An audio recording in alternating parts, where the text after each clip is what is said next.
that gaming PCs need flashy RGB all over the place, but today we're going to be going against the grain. See what I did there because of the wood? Never mind, let's get into the video.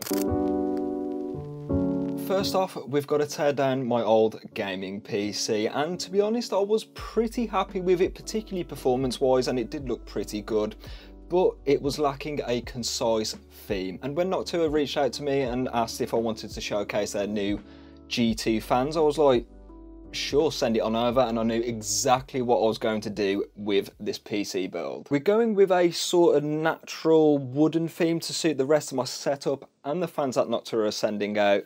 So the case is the perfect starting point for this.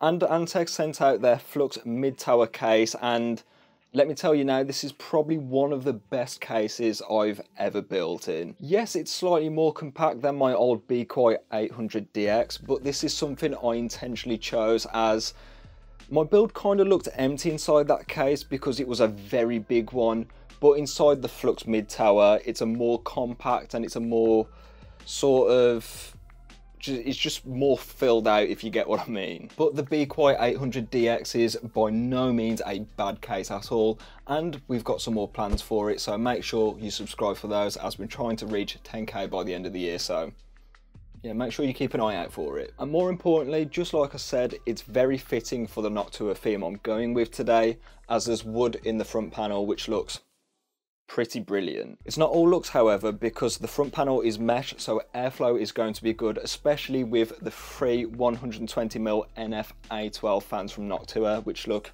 nice and good in that front panel. As we're going for a positive pressure setup in this PC, two 140mm fans as exhaust is what we're going to want. Noctua sent out two of their G2 NF A14 140mm fans, and I think you'll probably agree with me with this. They look absolutely brilliant, and as for acoustics go, every Noctua fan is going to be absolutely silent, and you can take a listen for yourself.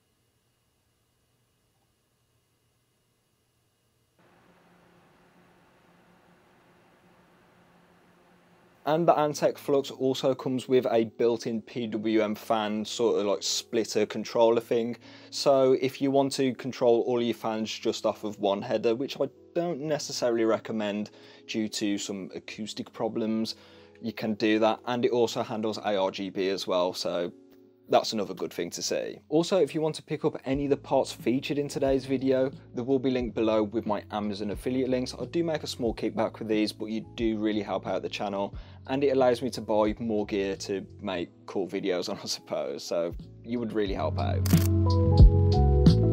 Once we've got all those parts in, it's time for the motherboard. And a big tip, if you're using cable extensions like these beautiful ones from ReaperCable, thank you for sending these out by the way, or if you've got a modular power supply, I highly recommend putting the cables into your motherboard first before you put it into the case, especially with the EPS CPU connector.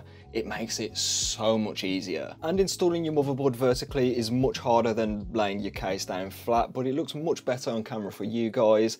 And specs, if you're wondering, I'm rocking a 13700K from Intel, and no, it hasn't blown up or anything yet, it's still running perfectly fine.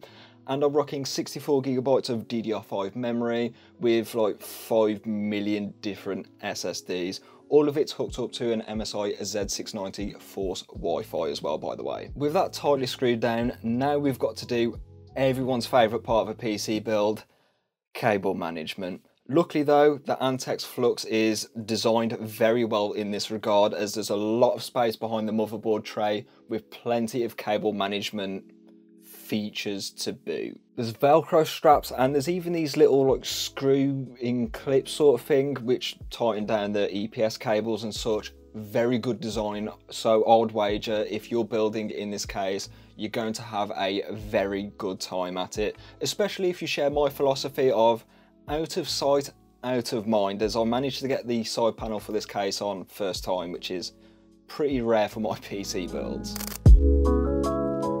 So this is it. Would you game on this PC? You see what I did there because of the wood? Yeah? No, forget it. But I think you would agree with me on this, that RGB is kind of overrated these days, as you've probably been able to tell through quite a few of my videos now. I'll just leave it on one colour. I don't like flashy lights all over the place. But I guess this is the best thing about PC gaming, as you can build your PC in your image. If you want all the RGB all over the place, you can go for that. But if you want a more toned down PC like this with a concise theme, I mean, it's easily doable, and it looks a lot more tasteful in my opinion. But we've done what we've set out to achieve today, and that's overhaul a PC with a concise theme with the help of Noctua, Antec and ReaperCable to get my main gaming rig looking very nice with its wooden aesthetic. If you want to see how I mounted the cooler to this PC, you can watch that in a video up there. With that being said, I'll catch you in the next one.